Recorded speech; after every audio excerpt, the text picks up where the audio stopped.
Stories are versatile. We find ourselves telling them, watching them, reading them, and with the invention of video games, we find ourselves more often interacting and actively changing stories to fit the narrative we wish to impose. I've often wondered why video games with a silent protagonist are oftentimes the games I have the fondest memories of. It all came to me on a seemingly normal Saturday night as I sat on a couch and watched my son play Fire Emblem on a Game Boy Advance. I watched as he spoke to the screen, acted out the voice lines, and filled in the blanks where his protagonist's voice was missing. It was the very same moment that I realized just how much me and my son have in common. We love stories. We love to make them our own, to craft a world that may already be there and infer our own experiences into the one that's crafted for us. The first story I ever wrote was inspired by Final Fantasy II for the Super Nintendo. I was like 12 at the time. I used the first 2 hours of the game's story to craft something that was entirely my own. I started out the same way, but once my hands got writing, they fell into a rhythm, where it seemed like the words that appeared in my head would, one by one, trickle their way through my nervous system and onto paper. It was the first time I had ever experienced that sensation, the experience of flow, as artists call it. I wrote a 100-page epic journey, and I did so with the inspiration of a video game. I think that RPGs are more experiential at heart, and do better with players that want to create their own story. The kind of player that plays the game like a director might direct a stage play. As I've progressed in years, I find myself being drawn ever more to directed experiences. A linear storyline hung well can lead to many lost hours for me without the taxing effort it takes to make more decisions after having spent the entire day making a series of decisions. Sometimes the brain just needs a break. Now, I broke with that tradition recently. I played Prey. It's a game that I've owned since it was released, but hardly played since I bought it. The second time I installed the game, it was with the full intention of doing an analysis. From this framework, I saw the game differently. I saw it as a confusing mess, a sprawling satellite that, in breaking with tradition, seems to delight in making you participate in some of the most pointless backtracking imaginable. And the reason? Because you start from the middle and travel out into the branches. With no viable form of fast travel available, you'll find yourself covering ground you've covered 10 to 20 times over easily. Add on to all of this a confusing mechanic that allows you to mark the location of living crew members no matter if you can access them or not, and you have a game that gets old real quick. So eventually I got to a point in my review where I just didn't want to continue. I put the script into place where video scripts never return from, and I uninstalled the game. Now obviously this feeling didn't last long. See, there was this nagging feeling that was welling up inside of me after I watched my son play Fire Emblem.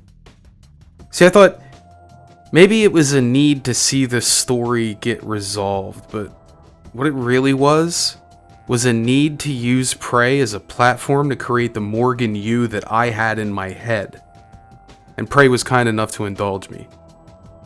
And I decided to play on Nightmare. So let's do an experiment, you and I. I'm going to clap my hands twice, and I want you to close your eyes. And when you hear my voice again, it will not be my voice. It will be the voice of Morgan Yu, Prey's protagonist.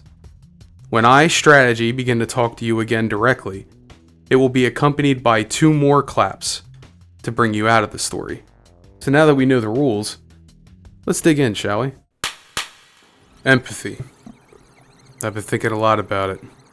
Maybe I don't in reality understand people, or at least not the way I'd hoped to by now. I think humans just don't want to be examined or understood. I wonder why. Is it for fear of what we'll find? I struggle for control in life. No more uncontrolled outbursts, just serenity and realization. I'm trying to be more reasonable, but people get upset with reasonable sometimes, and not to mention, it's sometimes very difficult to be reasonable with all people all the time. I wake up in the morning to the sun coming through my windows. A song I've never heard before is coming from my alarm clock. Shielding my eyes, I rise from my bed slowly and grab my ringing phone. I'm greeted to the sound of my big brother's voice. Hey, Morgan. Wake up. You're burning daylight. You sent the helicopter to pick you up. It's just a few tests. Don't forget to wear your suit. See you soon. Oh, listen, really great you decided to come on board. We're gonna shake things up, Morgan. Like old times. When people meet my brother for the first time, he is exactly as they pictured him. There are no surprises with Alex. He is as flat of affect as he is of motivations. I check my email as I've done every day and find an email from my brother. We always communicated better with each other via text. Face-to-face conversations always seem to bring a lot of baggage with them. And he didn't have to write that. Our parents put me in charge for a reason, to keep him in check. And I'm sure it eats him up inside. An empty bottle from last night. One of many. I work my way to the magazine, the one I bought at the liquor store last night. And I try to read it, but I'm in no mood for that. Putting off reading that card. It's 2 words. The greatest moment of my life warrants 2 words. It's a nice bottle of champagne, though. At least he knows how I like to celebrate. In my underwear, I walk to the couch, taking large swigs out of the bottle and attempt to read. Putting off what I know must happen. I'm nervous and a little hungover, I realize as I attempt to stand up. The suit fits snug. I feel like a mechanic that's about to be shot in space. In fact, that's essentially what I am.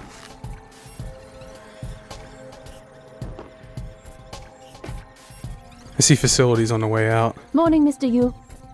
Same problem she's been working on for 2 days now. Heard there's a chopper on the roof. Must be for you. Are you fixing the hot water? You'll have to take the elevator. You know, I like to be clean when I go to Down work. the hall. But you know that, I guess. Alright, maybe someday we'll get it working, huh? Am I ready for this? I think the words, but I push them out of my head. I'm ready for this.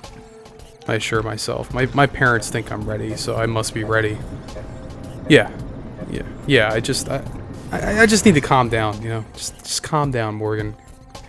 Calm down. It's my first day, you know? This is the first day jitters is all.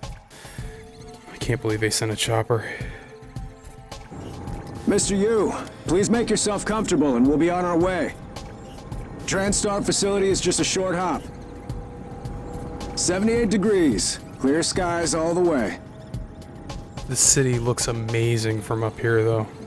Wind pushes the helicopter side to side gently, and I wonder what it'll look like from space. Just green and blue patches surrounded by gray and white tumors. But this is my brother showing off. He likes to do this. Act the role of the big shot. That's a nice view on the bay there. I'm supposed to be impressed. I haven't seen this building in years, or have I? I don't know. It looks familiar, but, you know, things change over the years. It looks like he made the logo bigger. Did he actually make the logo bigger? All that money, just a big old splashy show of power. Alright, I'm ready. I'm ready to do this. I walk inside and I'm greeted with a product that I knew we produced but had no idea was out of beta. I'm a Sybil 495 science class operator. I'm greeted with a canned introduction and I become fascinated. Everyone's eager to see what you're capable of, Dr. Yu. I know I am. I've never seen synthesized speech flow so smoothly in and out of emotion before. My instruments are calibrated for high-volume data analysis and live readings. Don't worry. Nothing will be missed. It doesn't sound as synthetic as I thought it might. Our research often requires intense focus and long hours. I can provide you with a psychoactive stimulant after the test, if necessary. I keep prodding it. TranStar has over a dozen state-of-the-art facilities across the globe. More, if you count the entire Earth-Moon system. It doesn't seem to do anything more than spout random facts. The elevator will take you directly to the testing area. Even the machine's trying to get rid of me today. All our labs meet the minimum. Strange. That's never happened before. I'll have to file a maintenance request. Please excuse me, Dr. Yu. Great. I've broken it. The game designers are telling us something. They're telling us that the story of the characters here, we just need to look for it. Small touches like the simulation breaking under the stress of Morgan's questions raises doubts in our minds because an inquisitive player would want to hear all the dialogue that the bot has available. Similarly, the player will then naturally be intrigued by the fact that the bot simply stops functioning. The curious player may also wonder why none of the mirrors show a reflection, or why Morgan has so many empty wine bottles laying around his apartment. It may not have been the intention of the designer to give the player options to roleplay out this way, but they have unwittingly done so. Depending on how you approach the game, these touches could be subtle or they could be completely lost on you. For instance, when I played this game for the first time, I noticed the touches, but didn't really think twice about them. On my second analytical playthrough, the touches oddly enough didn't even register to me. When I was looking closely at the game's design, it seemed to yield less insight than when I was just making up my own story. It was only on the third playthrough that I started to see more of what the game was trying to do because I was taking a step back, accepting what was happening instead of picking it apart and trying to understand what it did right and what it did wrong. The mindset put me into a more receptive state. So it would reason that in those first formative minutes, you want the player to be immersed in the game. Prey did this by opening up the game with a question. A very strong question. How long have I been in this simulation and why? The first twist sinks the hook deep in our cheek. So let's keep going to discover if the hook stays sunk or if the fish gets off the line. Welcome, Morgan Yu. You have a 9 a.m. appointment in the testing facility. Please confirm. Another elevator. Alone with my thoughts. I watch as the numbers trickle down slowly, thinking about my brother, wondering what he looks like now. The doors wheeze open and he's standing there. Morgan! Finally! He welcomes me lifelessly, and I'm unsure if I should hug him or shake his hand. I'm not even sure I can get my arms around him. He's the ever-expanding man. Hey, you don't look terrible in a TranStar uniform. How's your eye? Still red? I know the test might seem a little unconventional, but it's a Yu family tradition. Breaking convention is in our blood. I barely understand anything he's saying. My head is pounding. I haven't showered. I feel like my body isn't even my own, you know. My lightheadedness spreads through my body and I feel paralyzed, like I can't move. He starts talking about bloodlines, but I don't think we attribute the same value to family. Listen, just be yourself. I'll see you after. I'm ushered into a white room with 3 lab coats standing behind a thick layer of glass. Dr. Bellamy's voice comes out through the speaker. Good morning, Morgan. I'm Dr. Bellamy. Looks like we have some tests to run through today. Probably not the kind of thing you're used to, I imagine, but trust me, you're going to do fantastic. All good? Great. Let's begin. For this first test, I'd like you to remove the boxes from the red circle as quickly as you can. Just go with your gut. Okay? Wonderful. Press the red button when you're ready. They tell me to hit a red button and remove some boxes from a red circle. It's at times like this that something happens in my head that I don't really know how to explain. Wonderful. You're absolutely fine. Let's move on to room B then. It's like a spark is firing up and snapping my synapses to life, and I start overanalyzing everything. The whole time I was in there, I kept thinking, what is this a test of? Is it my reflexes? It can't be that. It's too simple. I walk into the next room and inside is an office chair. Okay, Morgan, listen carefully. I'd like you to do your best to hide in this room. Take your time, relax, think it over. No, I'm kidding. You only have 9 seconds. Hit the red button when you're ready to start. I look around for some place to hide. Maybe against the wall? No, they can still see me. Morgan, we can see you there. Dr. Bellamy seems confused and I feel embarrassed. Any synaptic register? At all? No? No, that's fine. Sorry, let's keep things moving, Morgan. Head into room C. You're doing marvelous. What exactly are they testing here? What kind of effects do these implants have that we haven't seen? Maybe Alex knows something that I don't. All right. Here we go. The next test has me hopping a small waist-high wall, and now I'm convinced. This is a test to see if I've lost my motor functions. I'm sorry, can someone please explain to me what's happening? Simmons? I installed exactly what Tina brought down. Did you double check? Speaker's still on. I apologize, Morgan. We're having some trouble with the equipment. Not your fault. You're doing fabulous, actually. One last room. Let's step into D. That is all this can be. If this was even a question, I mean, if this was even a possible side effect, I would have known. But what if Alex hid it from me? There's a computer terminal in the next room and a chair in front of the observation window. Can someone get me a cup of coffee? I would appreciate it. Thank you. Okay, Morgan. Have a seat at the table for me, please. I sit down and the program spins up slowly. Wonderful job. Take a look at the screen in front of you. I'm going to show you a series of questions. Pick the answer that makes the most sense to you. Press start on the screen when you're ready. I hit the start button and I'm faced with a series of questions. What a mundane question this is. Is this some kind of personality test? Whenever you're ready, Morgan. Good. Looks like you've got the hang of it. Keep going. Am I even ready to die? I must be. I mean, I'm more than willing to be shot into the vacuum of space and stored for years in a tin can floating in the void. I know how I am, though. Imagine being sent to a prison where you're kept separate from the rest of the world to wait for death. Ooh, that's heavy stuff. Death would be a release. The next question is like something straight out of a political science class. If I was watching a runaway train barrel down on a family of 5, would I switch to tracks? If I could. Easy answer, of course. Good. Next. Did I design this? I mean, I know we agreed to test, but this is weird. Almost done. It's at that moment that I realized that I know the answer to every one of these questions before I read the answers. Wow. But I don't know why.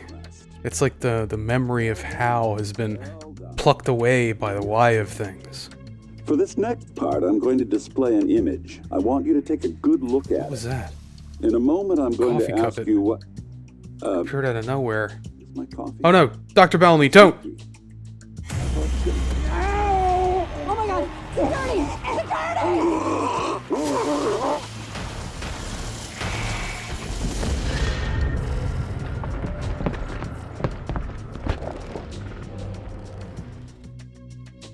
Alex, Simmons, what's going on?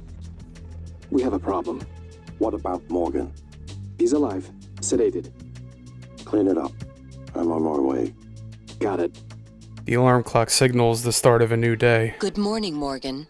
Today is Monday, March 15th, 2032. My sheets are soaked through in a cold sweat. There's a feeling of deja vu, the feeling that's been creeping around in the back of my head. Did I dream all of that?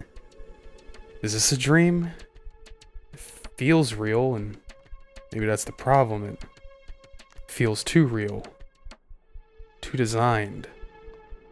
I check my email like I've done so many times before, and the mailbox has increased from the one in my dream, except this time it's full of warnings from someone I don't know named January. An ominous warning in all caps. Danger. Leave now. The only voice accompanying my playthrough is my own. I'm left to discover the story and the values of my character for myself. Without the constant chatter of a voiced protagonist, any revelation I have is my own, which is influenced solely by the information I discover and choose to read. Potentially missing hints to what is real and what isn't is just part of this. The story is literally shaped by our decisions. Imagine for a moment that you're a space marine, and on this dialogue wheel is 3 choices. One that you know is a good option, one that you know is the bad option, and one that you will probably never pick because nobody likes Sweden. Sorry, Sweden. Your intention with your choice may be a little nuanced, straightforward, or ambiguous, but as soon as your character speaks, your intention no longer matters because, depending on the tone of the voice of the actor and the lines they actually speak, you could end up saying something you never intended. Without that external voice screwing up all the choices you are making internally, you are truly free to roleplay. In fact, I would go as far as to say that without dialogue, a silent protagonist is almost a better vessel of your will. That's not to say that stripping dialogue from all games would work, but in games where your choice matters more than what you say, the less control of choice you take away from the player and the less you enforce your own will and interpretation upon them, the more expressive a player is able to play. At this point in the story, the hook should be sunk a little bit deeper, but a YouTube gameplay trailer ruined all of this for me. and this is something I want to talk about in general. Now, I stumbled onto some footage of Prey from Bethesda, and I thought, hey, that's great. I'll see how the game plays, so I know if I should buy it or not. Instead, what I got was the first half hour of this game completely ruined for me. At this point in my third playthrough, I am enraptured by the beginning because it's like I'm experiencing it for the first time.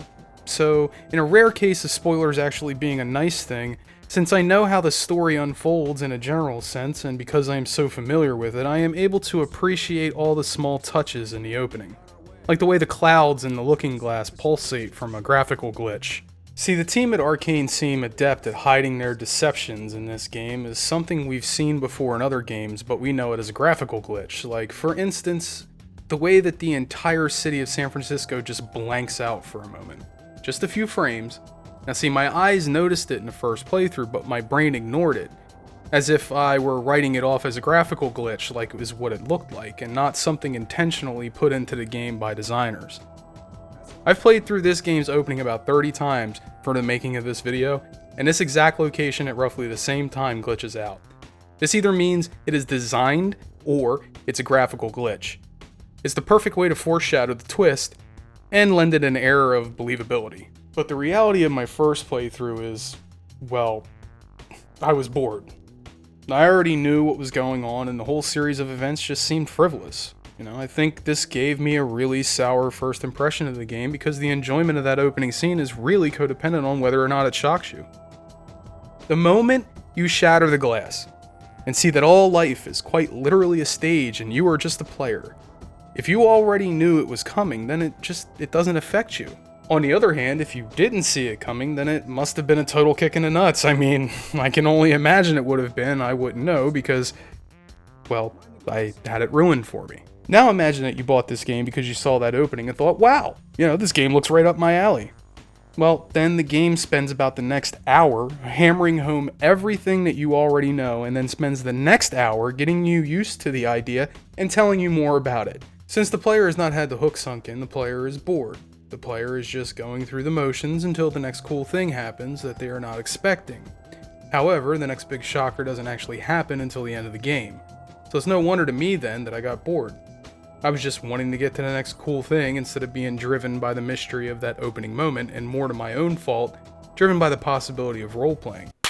The familiar feeling of adrenaline floods my body. Champagne on the counter, the same brand from my dreams, and a note. The exact same note from my dreams.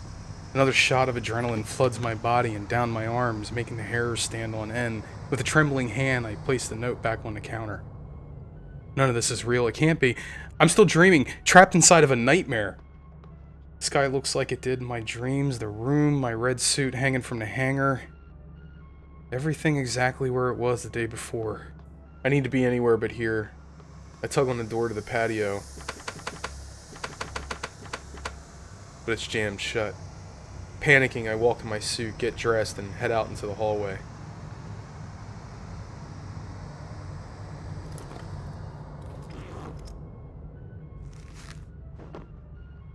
The air was thick with fog and tasted like copper. A single light from down the hall led me to the maintenance woman. The same person from my dream, laying dead, frozen in the state of her last experience on Earth, just like Dr. Bellamy. She seems to be reaching out for something. Something important. Something that could have saved her in those final moments. Hello, Morgan. It's time we spoke. My code name is January. You're not dreaming. What happened yesterday was real. If you want to know what's going on, first, you need to get out of your apartment building. You're not safe. The window. Maybe I can get out through the balcony and call for help. I hold the wrench above my head, and for a moment I wonder if this is such a good idea.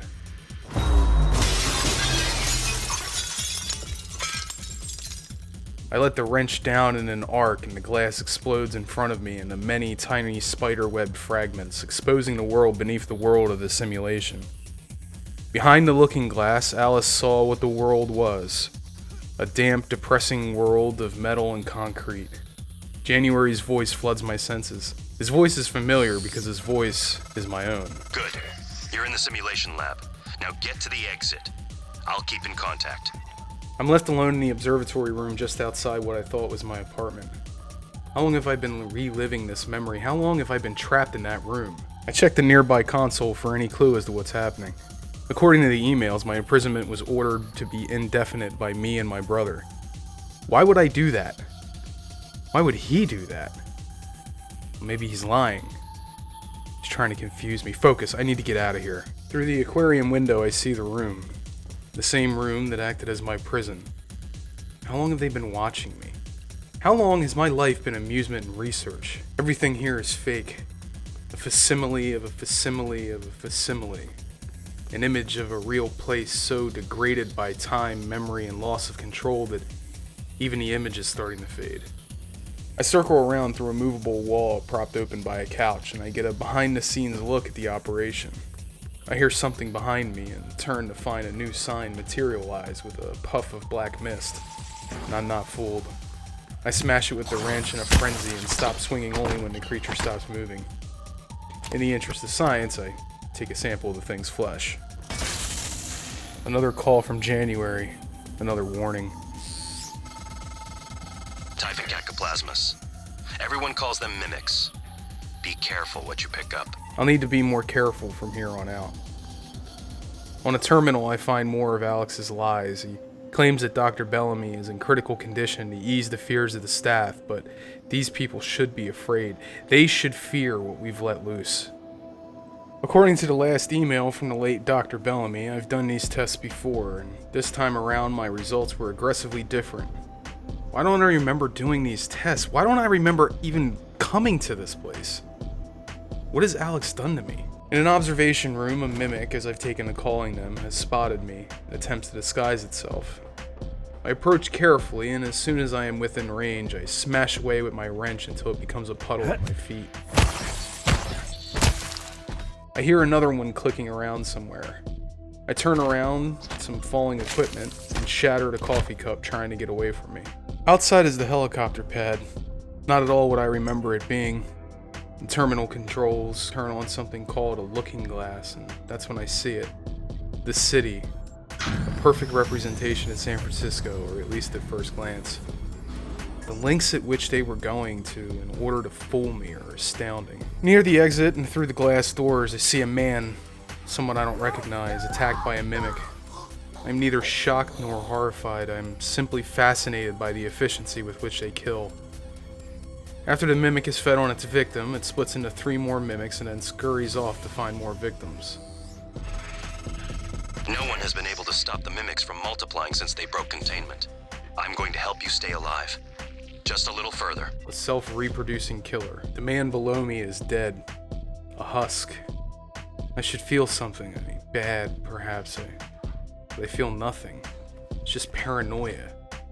I don't want that to happen to me. I don't want to die, and I certainly don't want to die that way. I've come to an office.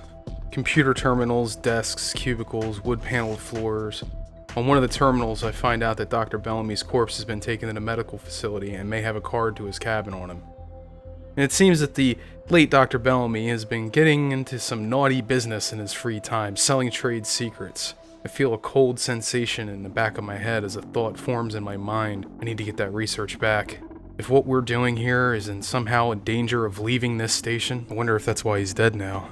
I wouldn't have thought my brother capable of risking everything, but after what I've seen, I just don't know anymore. Regardless, his research notes might bring me one step closer to understanding what the hell is going on Talos 1. I exit into the hallway to see a shifting, fluid black shadow in the shape of a humanoid with tendrils floating around it like it were stuck in a pool of water. It watches me from the other side of a pane of glass. That was a phantom. Typhon anthrophantasmus. Keep moving. A puddle of blood, footsteps leading away from it. The survivor, maybe? Maybe they're still alive. I follow along the wall and peer around the corner to see a mimic frozen in what looks like plaster. I walk up to it and watch it as it hangs there, nearly defying gravity, frozen in the last meal it would ever have. Next to another dead TranStar employee is a weapon. No, it's a tool. I pick it up and some ammo over by the ex-employee. Maybe I could use it to climb up, get above them, ambush them for once. 4 mimics scurry past me just ahead in the lobby. Some disguise themselves, the other just wanders around looking for prey. From my perch above, I can see the goal at the head of the lobby. Neuromod, according to January. I can handle these things one at a time, but 4 at a time there's just no way.